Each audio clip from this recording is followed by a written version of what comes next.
Mercredi 9 novembre à 14h15, les 138 skippers participant à la célèbre transatlantique se sont élancés vers le large. Voici de leurs nouvelles. Les ultimes ont directement pris la tête de la flotte, même si les Ocean 50 ne sont pas très loin derrière. Cet après-midi, Banque Populaire a changé de cap. Il se dirige maintenant vers l'Orient afin de réparer sa dérive centrale qui s'est explosée en plusieurs morceaux. Le skipper Armand Lecléache va bien. Les nouvelles maintenant de Saut des Bouts avec Thomas Coville.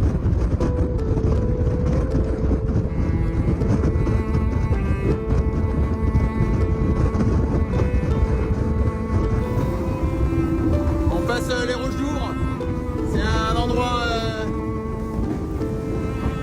pas très bien famé. La mer est un peu formée.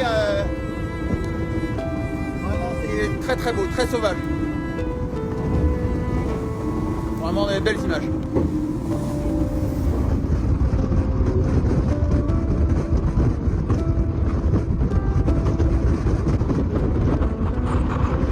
Alors que les 137 autres skippers prenaient leur départ, Sam Gottschild, skipper de l'Ocean 50 Layton, a fait une chute monstrueuse sur son winch. Il s'est blessé les bras et s'est ouvert le visage. Malheureusement, il est donc contraint d'abandonner la course. Pour les autres Ocean 50, le départ se passe plutôt bien, avec le passage de la bouée du Cap Fréhel en première position par Arcep Solida en peloton. Et voici les premières magnifiques images des couchers de soleil au large.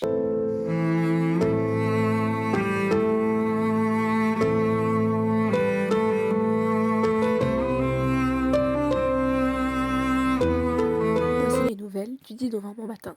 Rodolphe Sefou est en escale technique à Roscoff. Après leur collision qui a eu lieu hier après-midi, Kojiro Shiraishi et Oliver Reed sont malheureusement obligés de retourner à Saint-Malo pour réparer les dégâts causés sur leurs IMOCA. Malheureusement, ceux-ci sont trop grands pour Kojiro Shiraishi et il doit abandonner. Son équipe va porter main forte à celle d'Oliver Reed pour que celui-ci reprenne la course le plus vite possible. Les nouvelles maintenant de Yannick Bestaven avec Maître Coq 5. La nuit a été difficile à bord de Maître Coq. Je n'ai pas beaucoup dormi et dû effectuer beaucoup de virements de bord. Il y a eu du vent. Je n'ai pas très bien navigué après la marque de Fréhel. C'est dommage car j'avais pris un bon départ. Une mise en jambe difficile. C'est pour tout le monde pareil. Il va falloir que j'essaye de me reposer dès que possible. Voyons maintenant du côté de Benjamin Dutreux. Hello, oui tout va bien à bord. La première nuit était compliquée. Le vent était pas mal perturbé par la terre, beaucoup de courant. Voilà, moi j'ai eu du mal à trouver la vitesse là dans le vent un peu plus médium, un peu plus faible. Écoute, c'était assez intense, pas beaucoup de repos. Là, je commence juste à essayer de me reposer un peu. Mais voilà, sinon c'était assez sympa, départ assez sympa, et puis après ça a bien matché avec des bateaux, on n'arrêtait pas de se croiser dans tous les sens, donc voilà, il fallait être attentif, mais en tout cas c'était une bonne première journée de régate. Voilà, maintenant la route est longue et le vent commence à forcir tout doucement. Good morning from la Pointe du Raz. Nuit de manœuvre sans beaucoup de repos, mais j'ai réussi à faire des petites siestes dans mon siège de veille. Tout va bien à bord. Je reprends mes marques et je fais attention au bateau. Je n'ai pas été super efficace au début sur le pré, mais la route est longue. Wesley et une grosse tasse de thé pour fêter la Pointe du Raz. Sam. Bon départ à bord de l'Ultime PRB. On n'oublie pas Go Circular, premier coucher de soleil, et puis on est au contact.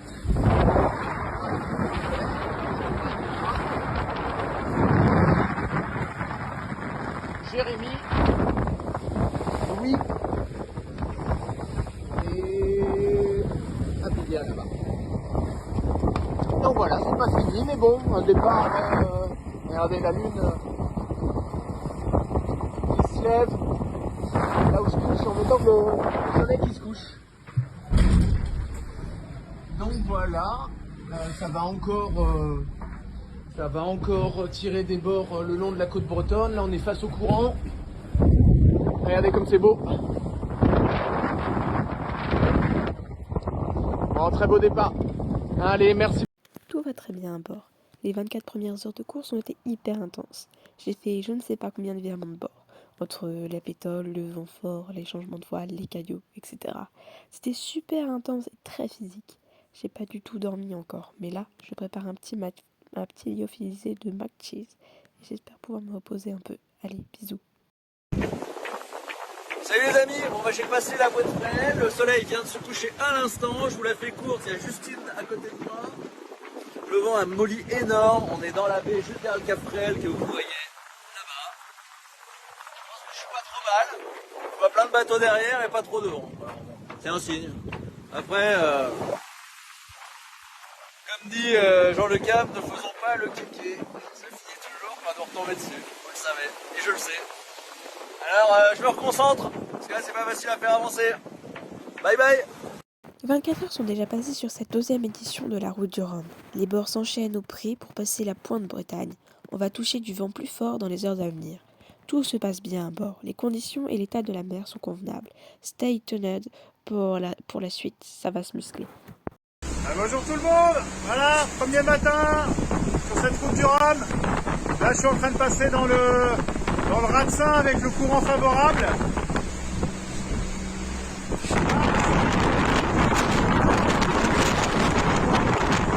tout va bien à bord du bateau, pas de soucis, ça continue.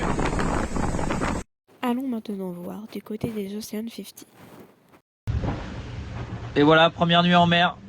Assez sportif avec du louvoyage en manche, des variations de vent, du jeu, du courant, aller s'abriter des cailloux, du courant derrière les cailloux, le chenal du four contre le jus, enfin voilà. C'était assez rythmé, j'ai réussi quand même à caler une ou deux siestes, puis passage du Ratsin, super, au ras de la Vieille, dans une lumière incroyable, la lune était quasiment pleine je crois, donc c'était très beau. Et puis bah là la mer s'est rangée, il y a moins de vent, on a 10-12 nœuds et on file vers l'ouest, voilà, avec Francis Joyon derrière moi, ce qui est quand même assez rare je pense, ça va pas durer. Donc j'en profite, il y a mieux sous le vent, il y a Thibaut au vent. Et voilà, et je vais aller prendre un petit déj. Allez, je vous embrasse. Pour les rhum mono, rhum multi et classe 40, cette 12e édition de la Route du Rhum est très bien partie.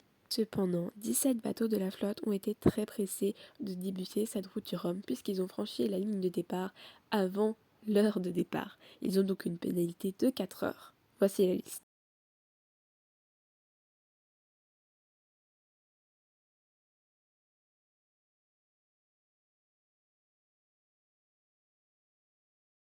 Abandon d'Oren Nataf, rayon vert, sa grand-voix s'est déchirée, les dégâts sont trop importants pour continuer, malheureusement pour lui.